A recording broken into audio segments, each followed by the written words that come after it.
Have my can of Red Bull. I kind of wanted to match the vibe. It's white, so the white Red Bull matching the white snow. And we're not in Michigan, we're not in New York, we're not in Maine. If you take a look further up, we're in Webb, Alabama. We are at WDHN, and typically it does not snow out here 2 years in a row, at least at this rate. We can call this somewhat historic, not as historic as what we saw last year, but it is snowing at a pretty decent clip. You can kind of see on the ground. It's sticking to the surfaces, but if we can actually pan out to the road, you can kind of see that we're seeing at least it not sticking on the roadways, which is absolutely good. Now, that doesn't mean that you need to travel outside. Don't travel outside at this moment. I know a lot of people are going up, getting ready for church, but at this moment, please stay inside. Just get some pictures. Remember, send that to news@WDHN. These flakes are pretty wet and they're heavy. So not the snow that we saw last year was more powdery. I'm going to try to maybe make a snowball. Let's see what we can do right here. Get a little something right here. You can make a little something out here. It's more of some solid snow, but it's pretty decent. Maybe you can build a light little snowman, but I'm going to send it back to the studio. It's very, very cold. The snow's going to melt. The temperatures are going to be above freezing a little bit later. Only thing we have to worry about is the potential of maybe some black ice later on, but meteorologist Tatiana Washington, she's going to have more of that. WDHN News at 5:30 and at 10 later on tonight. Back to you guys in the studio.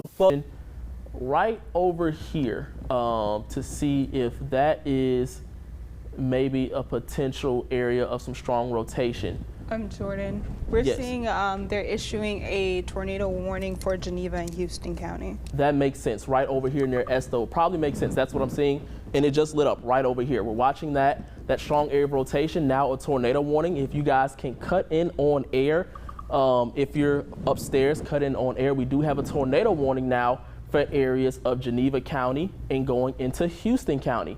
Now this includes areas of Slocum, Malvern, and also southern areas near Cottonwood, and it includes just to the south of the circle. So if you're on the south side of Dothan, you still need to watch this. So I'm going to zoom in, and I'm going to give you guys all the details that you know. The multiple tornadoes on the ground, potentially across the wiregrass, at least radar confirmed. So if you're in Houston County, and if you're in Early County, you need to get into your safe space. Again, I'm going to go more on a street-by-street view for both tornado-warned storms. DHN Chief Meteorologist Jordan Ambrose is tracking the situation. Jordan, what can you tell us about the red flag warning? So basically what a red flag warning is, Joseph and Jess, is when you have dry air in combination with some stronger winds, and that could cause some wildfires. And I'll tell you what the culprit is. Take a look at our satellite and radar. It's mainly an approaching cold front that will bring drier air, which is good news, and also cooler temperatures. But with wind gusts beginning to really pick up after that, this is why the whole state of Alabama is under a red flag warning.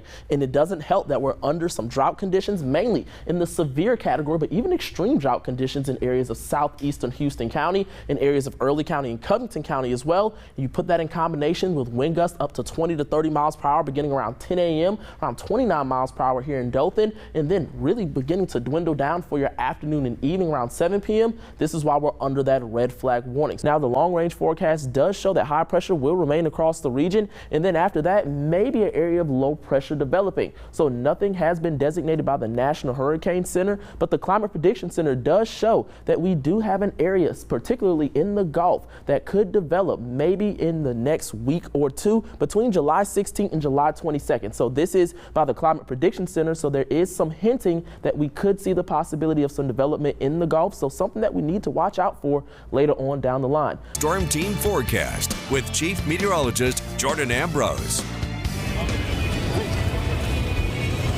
The Peanut Festival, like I said, is the gift that keeps on giving. I just got a free corn dog, and I'm having a great time out here. I got this thing called the Elvis from Do Something Donuts right by the Summerford Premium Building. And guess what? Just like Elvis, I'm having a burning love for these treats outside in the Peanut Festival. Make sure you get some, and make sure you get a corn dog as well. Can't guarantee you're going to get some free stuff, but I guarantee a free good time because those temperatures, they are nice. Take a look at your satellite and radar. Now, your Storm Team Forecast with Chief Meteorologist Jordan Ambrose.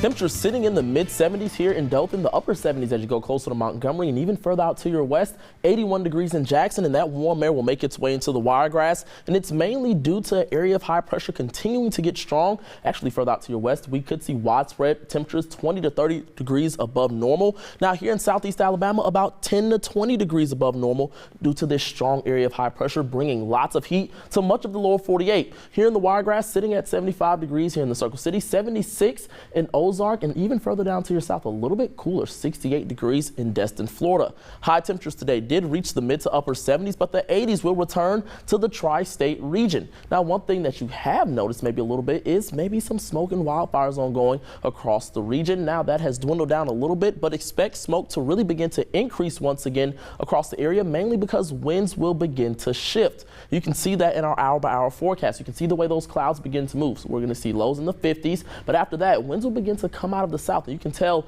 by the way the clouds are moving from south to north. So that southerly wind will help also bring warmer air, but also that will make the smoke move towards the Wiregrass. You can see that even by your Wednesday night. So by tonight, maybe some smoke and some hazy conditions could be ongoing, and that will continue even for your morning time hours. Now, eventually this would dwindle down, but it begins to get a little bit more heavier for your Thursday, but winds begin to shift one more time, and that will actually help clear some of the smoke across the region for your Friday going into your Saturday.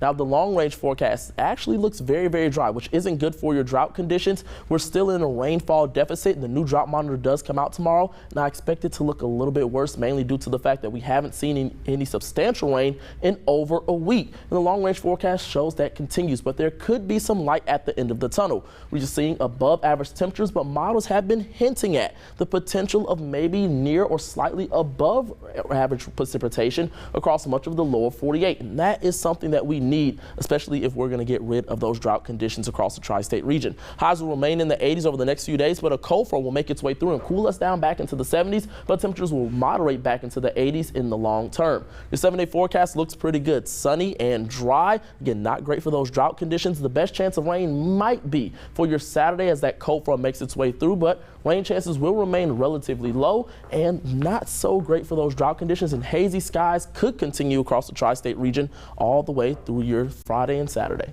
Well, Jordan, it's